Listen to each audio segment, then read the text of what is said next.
So when I was in Canada, I bought this tiny chip for a thermocouple, and I've been struggling with it for a while because I need temperature readings, and this is a K-type thermocouples. I need really high temperature readings for the solar-powered car, for the energy that goes in there. It gets really hot with the oil. And actually now for the first time I have this running. I put this all in this cardboard, I just threw it together, and it actually works.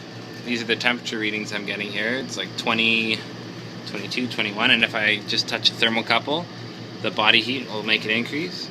It used to be 20, now 26, 26, 27.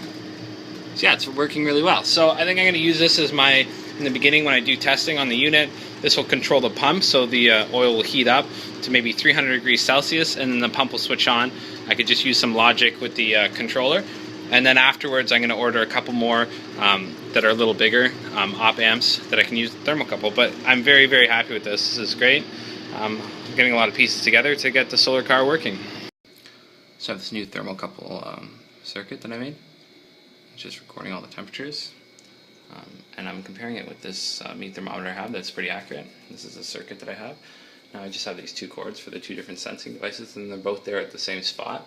And I'm just heating up air in this pressure cooker, and I'm going to record all these points and see the difference. It looks like they're about 10 degrees difference. That's because I used some alligator clips where I'm not supposed to, so there's a little bit of difference, but I can just put a correction factor for 10 degrees and then I should be good. Just see how high we can get with this, and then we'll use that for the solar thermal device. Alright, so here are the graphs I made. This is a correct temperature in blue, so here's a gap. It's about 10 degrees, and then it gets a little bit bigger as it gets close to 200. And this here is the air. So with this air value, I can actually create an equation so that I can here add 10 degrees up to 140, and then after 140 I have a straight line to add to it. So this should be good enough. I don't need very good accuracy, I just need a general range. And now I should have good enough temperature readings for the solar car.